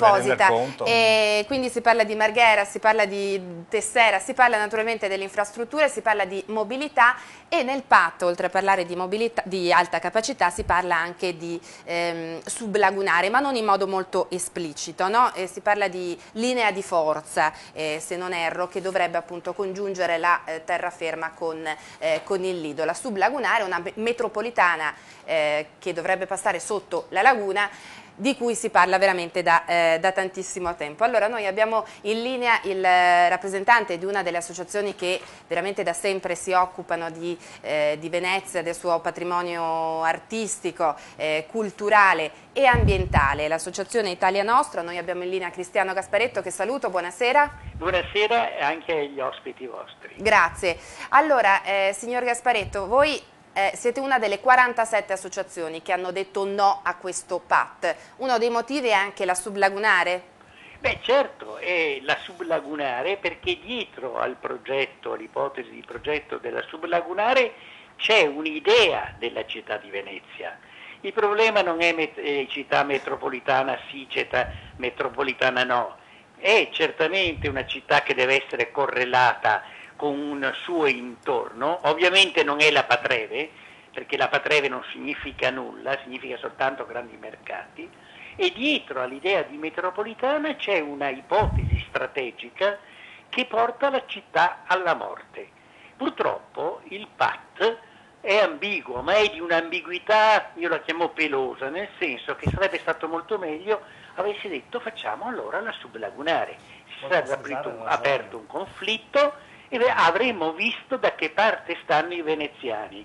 Invece linea di forza sono i trucchi con cui si mascherano delle scelte che non si hanno il coraggio di fare. Perché il vero problema è che la città di Venezia ha un sovraccarico turistico. In questi giorni noi viviamo l'America's Cup e noi vediamo che a ognuno di questi eventi si precipitano nella città una quantità di visitatori enormi. Questa città si sta consumando, 58.000 persone, case doppie, non ci sono più fornai, ci sono ridotti i negozi di verdure, c'è una città che diventa sempre di più una città per il turismo. Allora, se vogliamo, se nella nostra mente, e questo va benissimo alla metropolitana, se vogliamo invece dire in maniera intelligente e responsabile che abbiamo bisogno di stabilire un meccanismo della mobilità e dei trasporti intelligenti, acceleriamo quello che per anni è stato rallentato, la metropolitana di superficie, vale a dire un treno che ogni 8 minuti arriva alla stazione e collega la provincia e probabilmente un domani la regione, di superficie.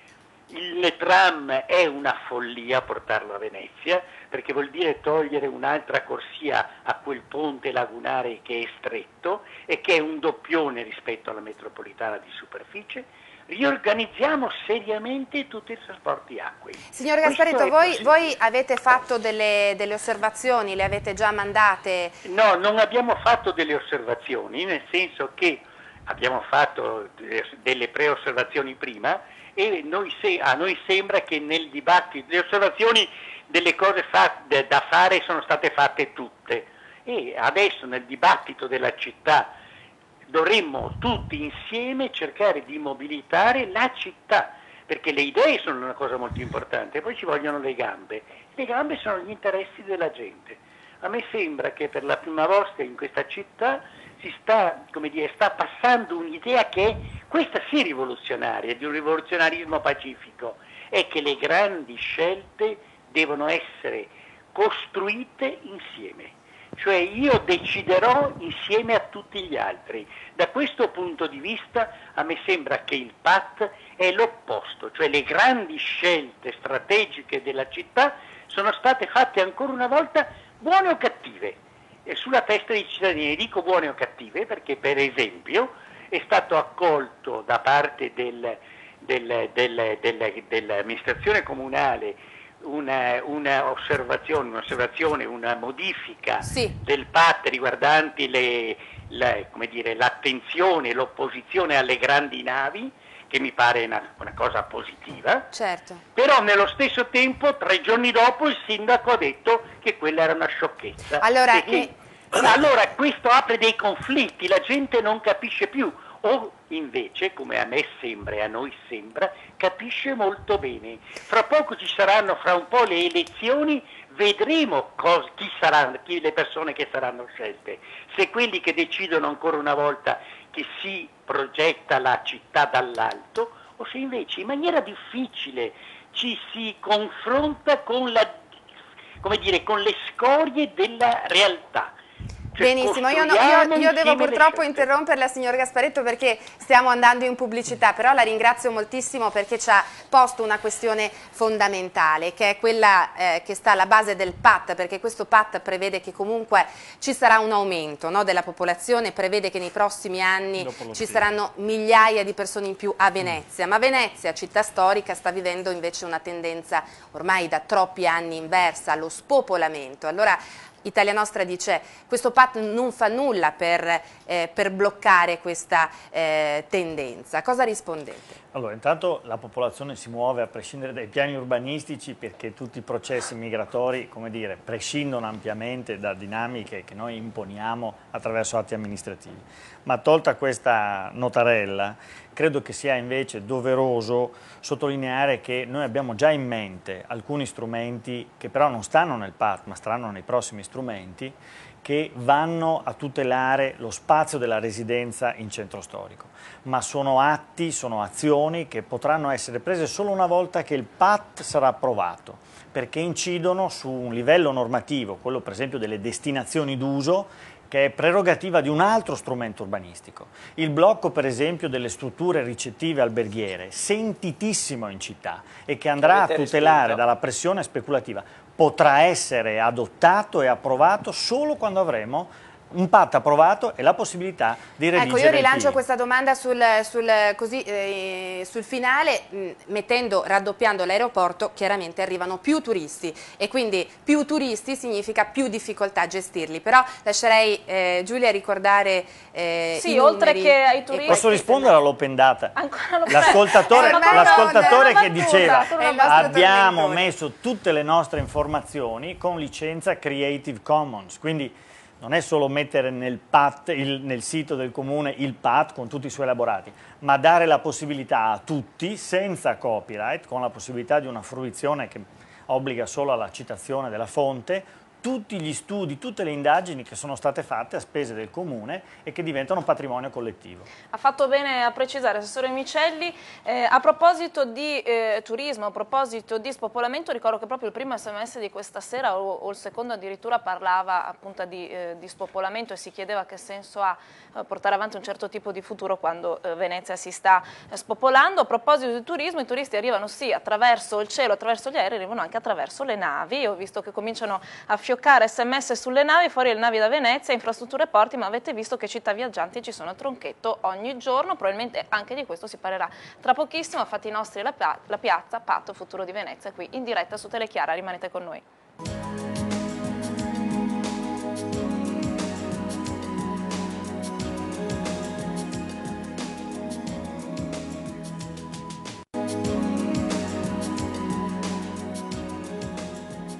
Ben ritrovati in diretta su Telechiara. Questa sera Fatti Nostri la piazza parla di PAT di Venezia, piano di assetto territoriale, quindi il futuro territoriale di Venezia, ma non solo, di tutta l'area lagunare. Molti gli spunti di questa sera, questa sarà l'ultima mezz'ora di trasmissione. Vi ricordo che potete intervenire tramite SMS ancora per i prossimi 30 minuti al 392 666 0099 oppure telefonicamente allo 049 84 81 984. Vi leggo alcuni degli SMS arrivati nell'ultimo quarto d'ora, ma Carlo D'Amestre fa una domanda secca all'assessore Micelli: ma questo PAT occupa più o meno suolo libero rispetto al vecchio piano regolatore? Risposta spot, assessore? 60 ettari in meno, 110 se considero anche i 50 che abbiamo già ipotecato a destinazione ambientale all'interno del quadrante. Però Scano dice non è vero. Non è vero, no, quindi su questo rimane ancora da fare. Vado avanti con gli SMS, ma possibile che si parli di PAT e di sublagunare non si sia ancora stati capaci di creare una pista ciclabile che porti a Venezia? Quindi c'è anche questa preoccupazione nell'animo dei nostri telespettatori. Perché infine siete lì a parlare di strade quando c'è un'autostrada navale nel centro della città più bella del mondo, quindi si introduce anche il tema delle grandi navi, suppongo che sia quello di cui si parlerà tra pochissimo. Un po' di miele all'interno di questa trasmissione, abbastanza accesa il nostro dibattito, qualche SMS contro il PAT, contro la sublagunare, contro la TAV e anche insomma una battuta: il vero problema di Venezia sono i veneziani che sono ostili a qualsiasi innovazione, che si chiami tram o che si chiami sublagunare. Va bene, allora Scano voleva dire una cosa velocissima? Sì, una battuta velocissima sul consumo di suolo. E l'assessore continua a dire purtroppo bugie, nel senso che il consumo di suolo con il vigente PAT aumenta. No. Perché? E spiego subito. Il PAT fa sue tutte le vecchie previsioni del PRG, quindi 300 e passa ettari di aree attualmente agricole che vengono trasformate, più ci sono gli ettari del quadrante Tessera, che dicono o non dicono, comunque sarà 54 ettari come minimo, più gli standard, i parcheggi, eccetera, eccetera. Quindi ci sono delle aree attualmente agricole che vengono urbanizzate. Spiego questo perché la giurisprudenza, al di là di quello che dice l'amministrazione cittadina, la giurisprudenza, cioè le sentenze dei giudici amministrativi, è chiarissima su questo, nel senso che con uno strumento urbanistico nuovo, come è il PAT, si possono modificare vecchie previsioni.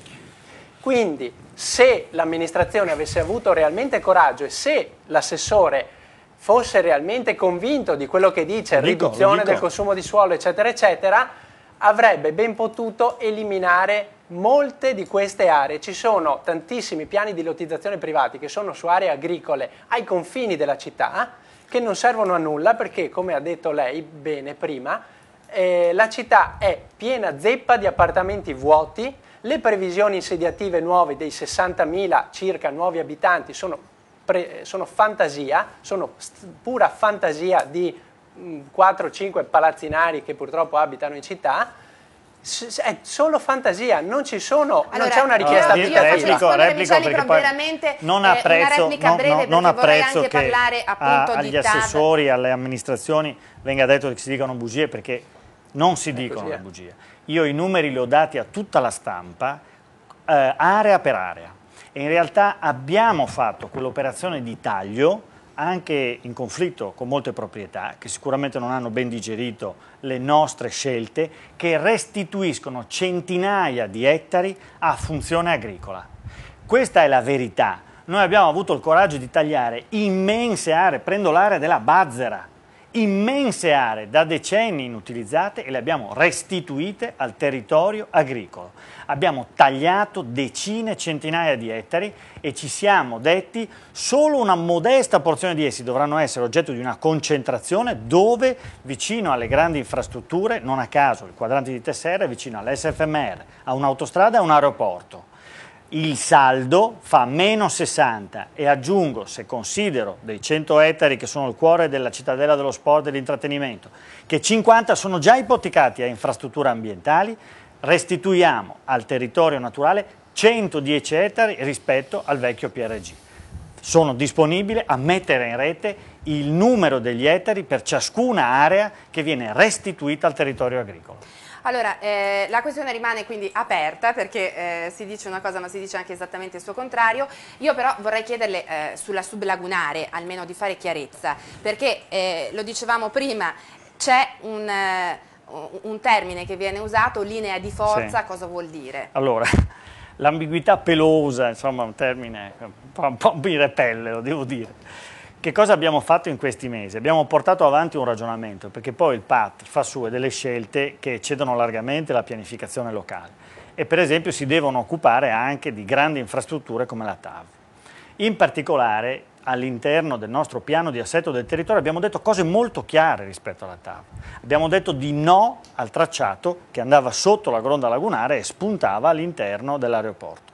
Una infrastruttura ambientalmente estremamente pericolosa, onerosissima da un punto di vista finanziario. Questo è stato uno degli emendamenti che sono stati presentati, uno dei tantissimi, sono stati accettati due emendamenti. Questi sono quelli essenziali, sì. Sia quello sulla crocieristica che questo. Abbiamo invece pensato insieme a RFI a un diverso tracciato che consente di avere il fulcro dell'attestamento della TAV alla stazione di Mestre, che è già un luogo altissimamente infrastrutturato, come diceva prima Claudio Borghello. Abbiamo poi immaginato che sulle infrastrutture esistenti, sviluppando solo il braccio che è immediatamente parallelo alla bretella autostradale che porta all'aeroporto, di realizzare un treno a carattere metropolitano sui sedimi dell'SFMR che consenta quella connessione di cui parlava anche Gasparetto. Quindi è già andato a mezzo stampa il nostro contributo allo sviluppo del ragionamento della mobilità nel territorio passa attraverso questo asse metropolitano su ferro, e quindi io credo dotato della massima sostenibilità, che parte da Tessera, passa per il centro di Mestre, via Olimpia, Gazzera, Mestre stazione, passa per il Vega e raggiunge Venezia. 20-25 minuti per connettere tutti i poli dello spazio metropolitano. Questo a mio modo di vedere, ma qui dico una cosa personale che dovrà essere oggetto di una riflessione più ampia all'interno della maggioranza e della Giunta e che ovviamente dovrà vedere il sindaco in prima persona impegnato, secondo me rende caduca l'ipotesi della sublagunare, perché abbiamo già un anello di trasporto pubblico che in 20-25 minuti connette l'aeroporto alla città d'acqua, senza buchi, senza infrastrutture. Resta invece un problema diverso, che è quello di una connessione che io credo possa essere sicuramente sviluppato con le tecnologie tradizionali, una motonave, una qualsiasi linea di navigazione, magari senza fermate. Che però non sarebbe una linea di forza. Beh no, insomma, se mettiamo 2 o 3 motonavi che connettono immediatamente l'aeroporto all'Arsenale e al Lido, diamo forza perché diamo accessibilità, in particolare all'Arsenale e al Lido, che sono aree che altrimenti sono sofferenti perché debolmente accessibili. Allora, su questo faccio rispondere Boato tra un minuto, perché io ho in linea anche un collega, Silvio Testa, giornalista del Gazzettino, che però ha scritto anche un libro, E le chiamano navi, ed è anche il rappresentante del comitato No Grandi Navi. Dovrebbe essere in linea con noi, Silvio? Sì, sono qui. Ciao, buonasera a te, grazie per partecipare alla nostra trasmissione. Noi stavamo parlando appunto dei 2 emendamenti, no, che sono stati importanti, che sono stati accettati, presentati e accettati. Uno è quello dello spostamento della TAV, l'altro riguarda le grandi navi che, come molti sanno, passano proprio davanti a San Marco. A pochi metri dalle rive, in pieno bacino di San Marco, arrivano navi che sono veramente grandissime, oscurano il cielo, sono come dei grattacieli, ovviamente rappresentano in qualche modo anche un pericolo, ma comunque sono veramente una grandissima bruttura. Allora io vorrei capire da te, Silvio, a che punto è la situazione per quanto riguarda il passaggio delle grandi navi a Venezia? Ma dunque, sostanzialmente siamo esattamente al punto che eravamo mesi addietro, cioè esiste un decreto del governo che stabilisce che queste navi sono pericolose, stabilisce che in tutta Italia quelle con 500 tonnellate di stazza lorda devono stare al di fuori delle zone ritenute sensibili.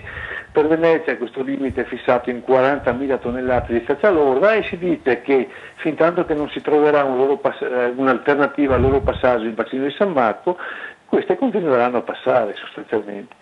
Noi abbiamo avviato come comitato No Grandi Navi una raccolta di firme proprio perché se lo stesso governo riconosce che queste navi sono pericolose, si decida che stanno fuori dalla laguna fin da subito. Cioè è un principio di cautela, un banalissimo principio di cautela. In 10 giorni abbiamo raccolto già più di 2000 firme. 2000 firme, ecco, io ricordo che naturalmente la questione ha avuto un po' più di clamore subito dopo l'incidente del Giglio, chiaramente, perché insomma l'opinione pubblica si è più sensibilizzata rispetto a questo argomento, ma è un problema veramente annoso. Voi avete qualche proposta alternativa? Ma più che proposte alternative, noi proponiamo un percorso nazionale. Cioè noi diciamo che navi che sono incompatibili con una serie di precondizioni devono stare fuori dalla laguna. Queste condizioni sono condizioni che riguardano la salute, che riguardano l'erosione dei fondali della laguna, che riguardano l'inquinamento, che riguardano il rischio di incidenti, che riguardano il pescaggio, che riguardano le dimensioni, che riguardano il complessivo impatto turistico che la città sta subendo, perché la trasformazione di Venezia in Disneyland credo che sia sotto gli occhi di tutti e anche le navi danno il loro contributo. Allora si stabilisca attraverso una serie di studi che adesso non ci sono, quali e quante navi sono compatibili con la laguna e quelle che sono dichiarate incompatibili restano fuori, punto. Poi su questo restare fuori si può anche discutere, può essere che si decida che proprio non ne vengono più, oppure che si fa un porto offshore al di fuori delle bocche di porto, o che si mandano a Trieste che poi i turisti, se proprio ne vogliamo ancora, vengono a Venezia in autobus o in treno. Insomma, cioè voglio dire, è impossibile dire come si vorrebbe che si dicesse dove le mettiamo se prima non decidiamo quali e quante ne possono entrare. Non sarà la stessa cosa trovare la collocazione per una nave, per 2 o per 1000, no? Grazie Silvio Testa, so che voi avete già inviato le vostre osservazioni al PAT, giusto? Beh, non è più in linea, comunque. Allora completo io perché credo che l'emendamento che abbiamo approvato facesse ampio tesoro del contributo delle associazioni ed è uno dei, io credo, degli elementi qualificanti della fine del dibattito, perché credo che la maggioranza abbia davvero preso consapevolezza dell'importanza. Devo dire che è un tipico tema che cede largamente ai contenuti tradizionali di un PAT, però la sensibilità della città era chiara, era netta, e quindi anche a forza di come dire, ripetute insistenze abbiamo forzato quelli che sono i contenuti tradizionali di un piano di assetto del territorio, inserendo questa norma che io credo vada davvero a cogliere la sensibilità della città oggi. Ecco, ma qual è la risposta che noi diamo ai cittadini? Sulle grandi navi, beh, innanzitutto occorre chiarire che la città di Venezia negli ultimi 30 anni ha lavorato per recuperare una funzione portuale e in particolare la parte della marittima alla funzione portuale legata alle crociere.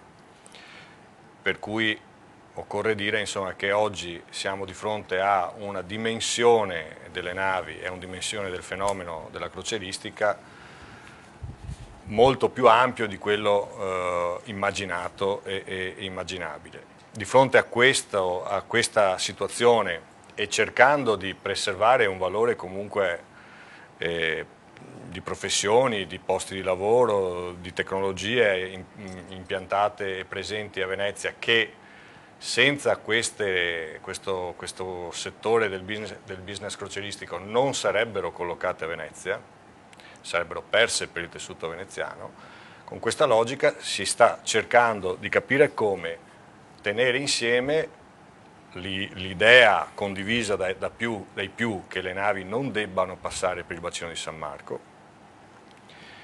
che possibilmente si debba cercare una diversa collocazione del porto per le navi da crociera, per cui non più alla marittima ma in un'altra situazione, e allo stesso tempo tutto questo accompagnato a tutte le valutazioni che diceva Silvio Testa e che abbiamo inserito, per cui l'attenzione alla salute, all'impatto sociale e socio-economico della questione. Ecco.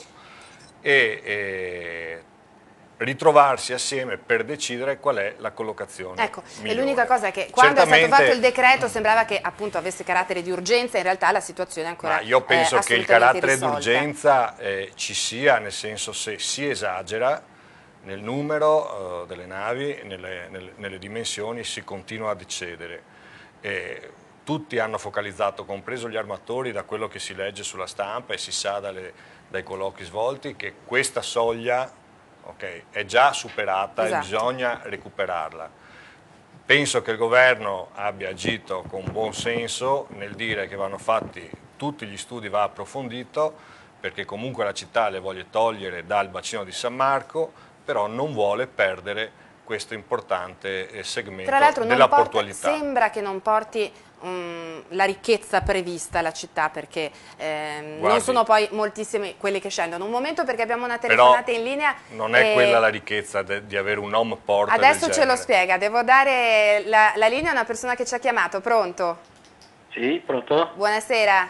Buonasera a lei. Niente, volevo dire la mia sul consumo di suolo, diciamo così, no? Sì. Perché ero a finirla con... ci sono delle costruzioni, costruiscono, poi dopo non si vende, perché vedo anche qui, io telefono da Treviso, hanno costruito un sacco e ci sono un sacco di appartamenti invenduti, del suolo consumato proprio, direi proprio così a casaccio, no?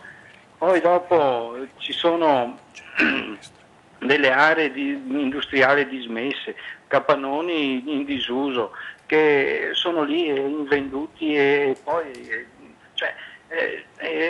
fanno strade, ma dopo cioè consumano territorio proprio per... non so, io sono d'accordo col signore, quello con la giacca chiara lì, ecco. Davide Scano. Ecco, sì, perché cioè, è assurdo, insomma, ecco, consumare sempre della campagna. Il nostro paesaggio, non so, cioè, se vai in Germania, cioè, le aree industriali sono raggruppate, qua fanno ogni frazione ha 4-5 zone industriali che adesso sono tutte quasi dismesse, diciamo, ecco. Cioè, non so. Lo sterminio dei campi di cui parlava Zanzotto, io la ringrazio moltissimo, ecco. Noi siamo veramente Devi quasi darmi la parola in perché chiusura. devo Certo, la do a No, tutti perché prima facciamo un giro me la dovevi dare, finale. non l'hai poi data, l'hai data loro. Allora, prima sulle grandi navi stanno parlando di un nuovo canale alle spalle della Giudecca. Attenzione, perché vuol dire fare ancora peggio. Questo ne hanno discusso, il ministro Clini è venuto a Venezia a dire che è d'accordo, gli industriali. Questo è ancora peggio. Grandi navi. Secondo, le grandi navi devono stare fuori. Fuori vuol dire davanti a Cavallino, davanti a Malamocco, fuori. E lì poi arriveranno a Venezia con i barconi, con le motonavi. Secondo, TAV. Il Consiglio Comunale, quasi all'unanimità, come diceva Micelli, esclude la TAV dall'aeroporto. Una settimana dopo la società dell'aeroporto fa una conferenza stampa e dice è un disastro, non si deve fare. Chi è che dà ragione a questa società? Il sindaco Orsoni. È vero, è sbagliato non portare la TAV all'aeroporto. L'aveva già detto a novembre quando lo stesso Marchi aveva fatto la grande conferenza di servizi megagalattica, l'ha detto assieme a Zaia e lo ha ripetuto dopo il voto del Consiglio Comunale. Stiamoci attenti.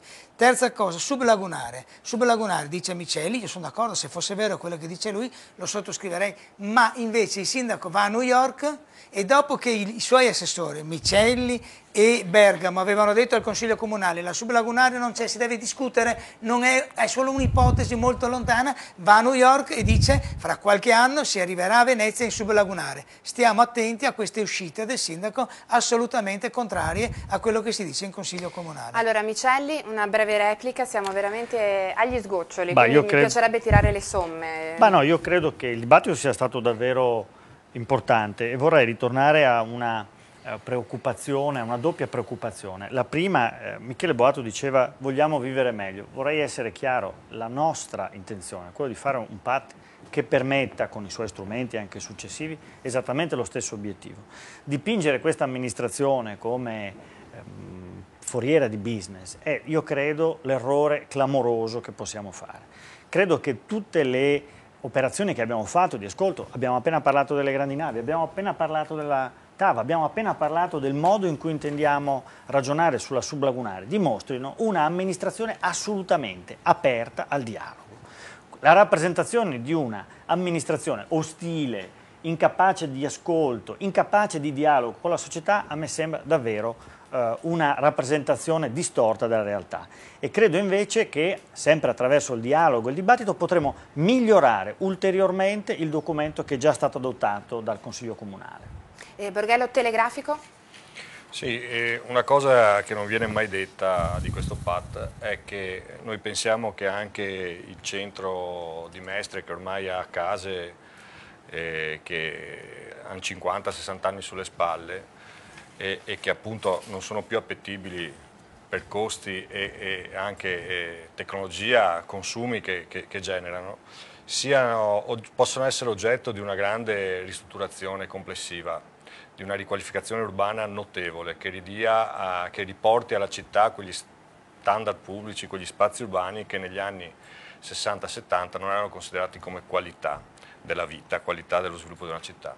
Noi abbiamo inserito dei criteri dentro, che sono presenti nella legge regionale, li abbiamo inseriti anche dentro il PAT e speriamo insomma, che si evolva in tal senso la riqualificazione del centro di Mestre, cioè abbattendo parti della città e ricostruendole con nuove costruzioni dal punto di vista ambientale sostenibili e che con i nuovi concedano al suolo più spazio e più Davide Scano, io lascio chiudere lei per dire anche che cosa farete adesso. Abbiamo ricordato che ci sono 10 giorni di tempo e poi il PAT andrà in sede di gli ultimi 10 giorni servizi. E a proposito di quello che diceva Borghello, è una speranza per noi la riqualificazione di intere aste di Mestre che sono obsolete ed energivore, via Cappuccina, via Piave, Corso del Popolo, è un input primario, cioè è una necessità primaria. Per voi purtroppo, se non tagliate tutte le previsioni vecchie che sono ancora di nuova residenza su aree agricole, non si potrà procedere perché il vecchio non si vende, non si restaura se c'è una continua offerta di nuove abitazioni. Invito tutti i cittadini a attivarsi, anche se mancano pochi giorni, e firmare le osservazioni per modificare questo PAT. Si può fare, ogni cittadino può fare la sua parte. Io ho messo 2 osservazioni sul blog, sul mio blog Maestra Ecologia, e lì sono 2 osservazioni, diciamo, omnibus, cioè che raggruppano i temi più grossi, quindi i dimensionamenti, il consumo di suolo, gli allagamenti e il quadrante. Se non altro per leggerli, la gente perché può credo scaricarseli che sia e firmarli. Importantissimo, insomma. Ne va del nostro futuro, lo dicevamo in apertura, qui c'è in gioco insomma la nostra città, una città importantissima, ma anche la città che lasceremo alle prossime generazioni.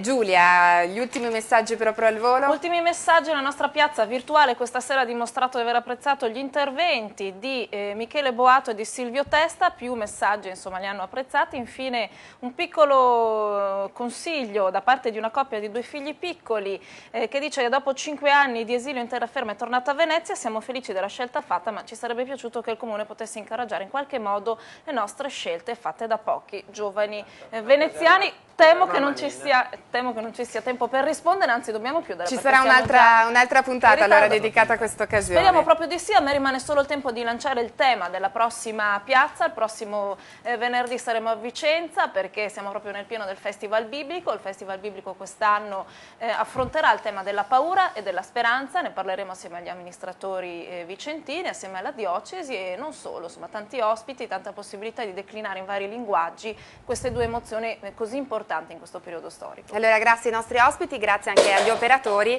e buon proseguimento di serata.